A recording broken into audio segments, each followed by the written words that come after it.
हस्त रेखा शास्त्र। अंगूठे पर जौ चिन्हों का विश्लेषण। हथेली के किसी भी भाग पर जौ का चिन्ह बना हुआ है, जैसे जौ अनाज होता है, उसी तरह से हथेली में जौ की आकृति बनी हुई है, रेखाओं द्वारा जौ की आकृति बनी हुई है।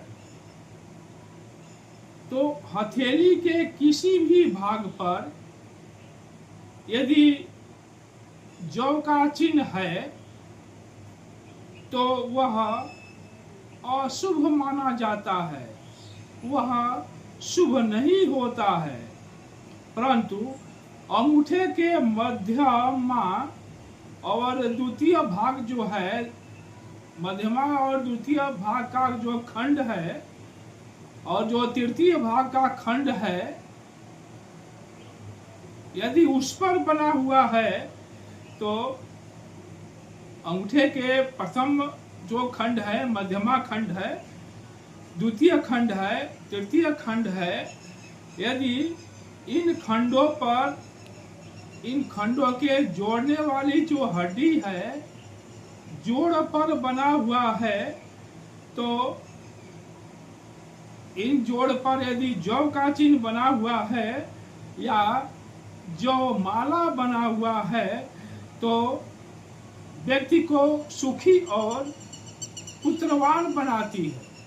यानी इन खंडों पर यदि जौ बना हुआ है, जौ माला बना हुआ है, तो व्यक्ति को सुखी और पुत्रवान बनाती है। जिसके हाथ के अंगूठे या जड़ में जौ का चिन्ह है, जिसके हाथ के अंगूठे और उसके जड़ में जौ का चिन्ह है, तो उसके पुत्र संतान अवश्य होती है। नमस्कार, हस्त रेखा और भाग दर्पण में आप सभी का हार्दिक अभिनंदन है। आप देख रहे हैं हस्त रेखा और भाग दर्पण। मैं जयप्रकाश शर्मा आप सभी का हार्दिक अभिनंदन करता हूं।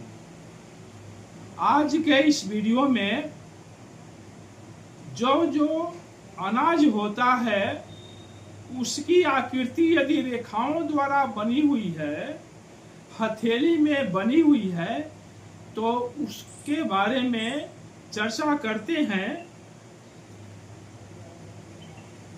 जो यदि हथेली के किसी भी भाग पर बना हुआ है तो वह अशुभ माना जाता है, लेकिन जो अंगूठे के खंड हैं यदि उस पर बना हुआ है तो यह शुभ माना जाता है। जौ विहीनम कुतो पुत्रा मत्स्य बिना कुतो सुखम। यानी जौ विहीन कुतो पुत्रा, जिसके हाथ में जौ का चिन्ह नहीं है, तो जौ विहीनम कुतो पुत्रा मत्स्य विहीनम कुतो सुखम। जिसके हाथ में मछली का चिन्ह नहीं है, उसको सुख कहाँ से? तो उसी के बारे में चर्चा करते हैं।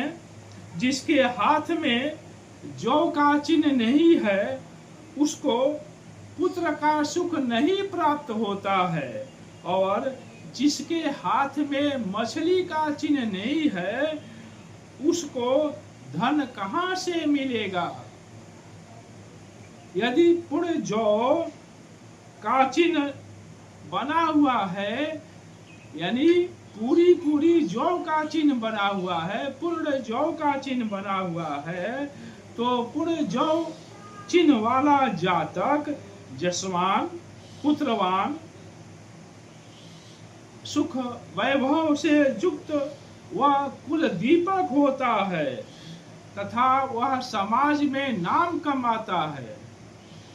डबल जौ की आकृति यदि बना हुआ है, यानी 2 जौ की आकृति यदि बनी हुई है, तो यह दर्शाता है कि जातक को मध्यम आयु में ही धन दौलत और समृद्धि दिया करती है। यदि मछली की आकृति, जौ की जो आकृति है मछली की आकृति के समान है, तो मछली की आकृति वाला जातक का जन्म प्रायः मेष, कर्क, मकर व तुला की चर राशि में होने के कारण से ये जातक तीर्थ यात्रा करते हैं तथा देशाटन करते हैं।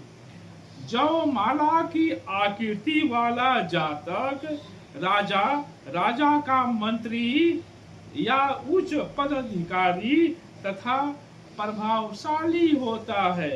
यानी जौ माला की आकृति यदि बनी हुई है तो वह राजा का मंत्री होता है, राजा होता है, उच्च पदाधिकारी होता है तथा वह प्रभावशाली व्यक्ति होता है। यदि जातक का जो जौ बना हुआ है वह त्रिशूल की आकृति का है, यानी जातक का जो जौ बना हुआ है वह त्रिशूल की आकृति का है, तो वह व्यक्ति कर्जदार होता है, बुरे काम करने वाला है और माता पिता की जो जमीन है उसको बेच देने वाला होता है तथा खर्चीला होता है। हमारी पूरी टीम की तरफ से आप सभी को बहुत बहुत धन्यवाद। कृपया चैनल को सब्सक्राइब अवश्य करें, लाइक भी करें और शेयर करें। प्रायः यह देखा जाता है कि आप सभी चैनल को देख लेते हैं लेकिन सब्सक्राइब नहीं करते हैं। कृपया सब्सक्राइब करें, लाइक करें और शेयर करें। आप सभी को बहुत बहुत धन्यवाद।